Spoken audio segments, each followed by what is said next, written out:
अस्सलाम वालेकुम नाजरीन, मैं साहिल खान और आप देख रहे हैं न्यूज़ पलवल मेवात। इस वक्त हम शाह चौखा के मज़ार पर हैं।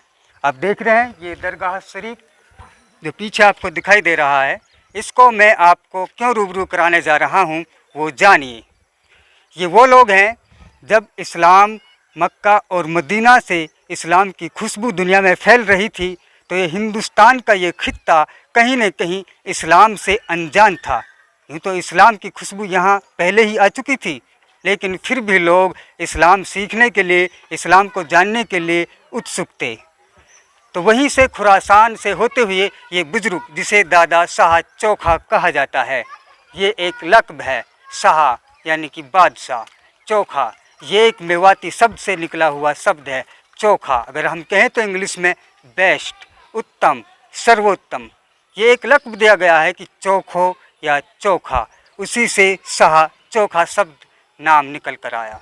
जो इसका अपना नाम है वो एक अरबिक नाम है, क्योंकि ये खुरासान से ताल्लुक़ रखते हैं और एक सैयदी परिवार से हैं, और ये लोग सिर्फ़ और सिर्फ खालिस अल्लाह के लिए और दुनिया में अमन लाने के लिए, और यहाँ जो लोग कबीलों में बटे हुए थे, इस मेवात की सरजमी ने इन लोगों को आकर्षित किया और वो अपने काफ़िले के साथ सफ़र करते हुए मेवात की सरजमी पर आए और यहाँ शाह चोखा बनकर लोगों की खिदमत की।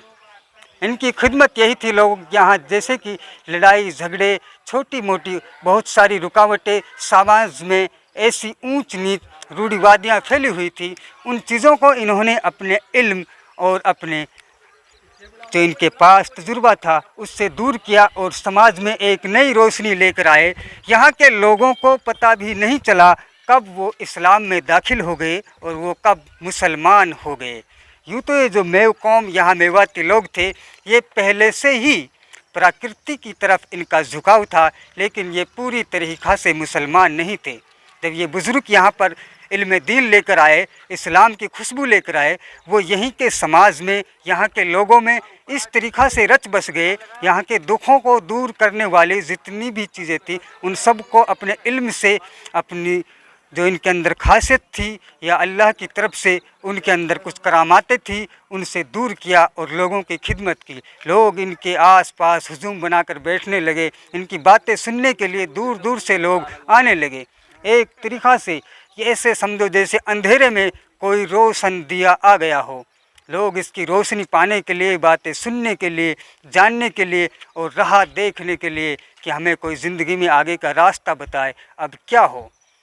तो ये रास्ता दिखाने के लिए लोगों को इन्होंने एक बेहतरीन ज़िंदगी गुजारने के तरीक़े बताए, लोगों को आपस में भाईचारे के साथ रहने का सलूक सिखाया।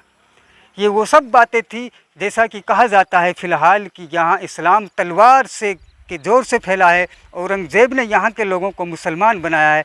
ये बिल्कुल बकवास है और ये बातें जो करते हैं ये लोग व्हाट्सएप यूनिवर्सिटी के चिंटू हैं। आप इतिहास में जाकर देखिए, अपने बुज़ुर्गों से पूछिए, जो लोग आपके आसपास हैं, कि इस्लाम यहाँ पर आया कैसे। मेवात के लोग मेहमान नवाज हैं, बाहर से लोग आते हैं तो उनका ये दिल खोल कर इस्तकबाल करते हैं।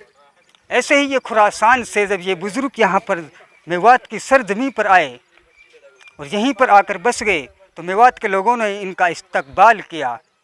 और मेवात के लोगों के लिए सबसे बड़ी जो इनाम और तोहफ़ा और यहाँ के लोगों को इनको यहाँ बसाने का जो फ़ायदा हुआ वो ये हुआ कि यहाँ से दीन इल्म और दीन इस्लाम की जो रोशनी थी, खुशबू थी, इन लोगों से यहाँ उसका फैलाव हुआ।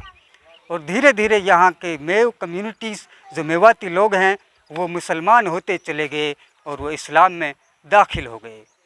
ना तलवार के बल से, ना किसी कूटनीति से वो मुसलमान नहीं हुए, बल्कि इन बुज़ुर्गों की जो शराफत थी, उनका इल्म था और उनके करामात थे, उनसे वो आकर्षित होकर इस्लाम की तरफ उनकी तवज्जो हुई और वो धीरे धीरे मात्र एक खुदा को पूजने लगे। यहीं से होता है इस्लाम का उदय मेवात में, ना कि औरंगज़ेब की तलवार से। तो साथियों, जैसा कि आपने सुना है, अगर आपसे कोई कहे तो इस्लाम मेवात के अंदर औरंगज़ेब की तलवार से फैला है, तो आप उसके लिए ये वीडियो दिखा सकते हैं। और रही बात कमेंट करने की, आप कमेंट में बता सकते हैं क्या इस्लाम इस तरीक़ा से नहीं फैला, क्या औरंगज़ेब ने फैलाया है। आप लाइक करें, शेयर करें प्लीज़, कृपया करके। हम मेवात की सब हिस्ट्रिकल और तहज़ीब से जुड़ी हुई सभी प्रकार की जानकारी आपको रूबरू कराते रहेंगे और आपका साथ हमारे साथ जुड़ा रहेगा। तो हम समाज में इसी तरीक़ा से वो बातें आपके सामने पेश करते रहेंगे जो कहीं न कहीं आज इस डिजिटल ज़माने में छुप सी गई हैं। शुक्रिया। मैं साहिल खान, कैमरामैन